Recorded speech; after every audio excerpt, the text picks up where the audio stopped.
এই আপোনালোকক মাছ ধৰাৰ দৃশ্য দেখাইছোঁ। ফাঁচি জালত মাছ ধৰাৰ দৃশ্য। এয়া নৈ পৰীয়াৰ এক পৰিৱেশ, দিহিং নৈৰ পাৰৰ এটা পৰিৱেশ আপোনালোকক দেখুৱাইছোঁ। এটা বৃহৎ জলাশয়, দিহিং নৈৰ এৰাহুতি। এতিয়া ভৰ বাৰিষা, এই ভৰ বাৰিষাত এই এৰাহুতি পানীৰে পৰিপূৰ্ণ হৈ থাকে। ইয়াতেই নৈ পৰীয়াই মাছ ধৰে। মই এতিয়া এখন পাচলিৰ বাৰীত আছোঁ। এতিয়া গ্ৰীষ্মকাল, এনে বাৰিষাৰ বতৰত জিকা, ভোল, ভেন্দি, তিয়ঁহ, কচু আদি ৰোপণ কৰা হয়। আৰু দিহিং নৈৰ পাৰৰ এখন পাচলিৰ বাৰীত আছোঁ মই। আপোনালোকক ভোল, জিকা, কুন্দুলি, তিয়ঁহ আদি দেখুৱাম। লগতে দেখুৱাম এখন কচুৱনি। এয়া কচু, এয়া আহিনী কচু লহপহকৈ বাঢ়ি আহিছে। ইয়াত কোনো ৰাসায়নিক দ্ৰব্য প্ৰয়োগ কৰা নাই, যিহেতু নৈৰ বাঢ়নি পানীৰ ফলত পলস পৰি থাকে। সেই পলসুৱা মাটিতেই এই গছসমূহ, এই শস্যসমূহ ৰোপণ কৰা হৈছে।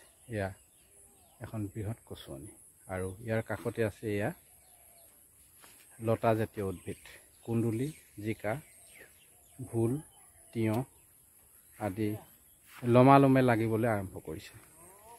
এখন নৈৰ পাৰৰ এখন বাৰী। খাৰিফ শস্য, সেয়া জিকা,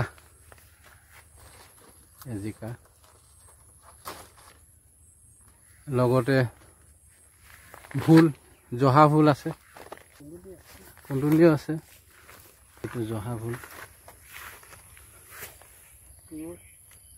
তুৰৈ। এইটো একেখন চাঙতে বিভিন্ন খেতি কৰিব পাৰি। কুন্দুলি, তিয়ঁহ, ভোল, জিকা আদি লতাজাতীয় শস্য একেখন চাঙতে কৰিব পৰা যায়, চামে চামে।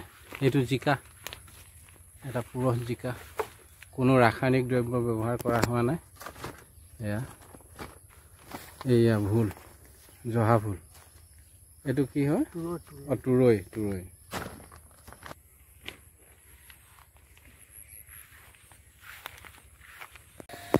এয়া ভোট জলকীয়া খেতি। ভোট জলকীয়াৰ চাহিদা যথেষ্ট বেছি। অসমৰ যিটো ভোট জলকীয়া, ইয়াৰ চাহিদা বিশ্বৰ প্ৰান্তে প্ৰান্তে আছে, সকলোৱে জানে। কম মাটিতে জলকীয়া খেতি কৰিব পাৰি। এয়া কাজি নেমু, পলসুৱা মাটি, লমালমে লাগিছে। এয়া গোল নেমু দেখুৱাইছোঁ আপোনালোকক, লমালমে লাগিছে গোল নেমু। এতিয়া গোল নেমু খোৱাৰ বতৰ। এই গ্ৰীষ্মৰ বতৰত গোল নেমু লাগে। পোৰা মাছৰ সৈতে চেপি গোল নেমু খাবলৈ বৰ সোৱাদ। চৰ্বত খাবলৈও ভাল। কাজি নেমুতকৈ গোল নেমুৰ সোৱাদটো অলপ পৃথক। পোৰা মাছৰ সৈতে যদি পিটিকি খোৱা যায়, তেন্তে ইয়াৰ সোৱাদ যিসকলে পাইছে তেওঁলোকে প্ৰতি বছৰেই গোল নেমু যেতিয়া উপলব্ধ হয় তেতিয়া নিশ্চয় খায়। এইবাৰ ছিজনৰ প্ৰথমটো কঁঠাল খাম আমি। এতিয়া এয়া পাৰিছোঁ, এইটো কঁঠাল এই বছৰ প্ৰথম কঁঠাল খাম। এই দুটা আজি পৰা হৈছে। আপোনালোকক যিখন বাৰী দেখুৱালোঁ, এখন চহকী বাৰী, এইখন অৱশ্যে মোৰ নিজা বাৰী নহয়, মোৰ এজন বন্ধুৰ বাৰী। আপোনালোকক দেখুৱালোঁ। Travel. The shadows and lights of this unique journey will continue to be reflected on this website. Travtalk Assam will continue its journey to dispel the darkness and shine the light. Travtalk Assam. Please like, subscribe and share. Thank you from Trip Talk SM.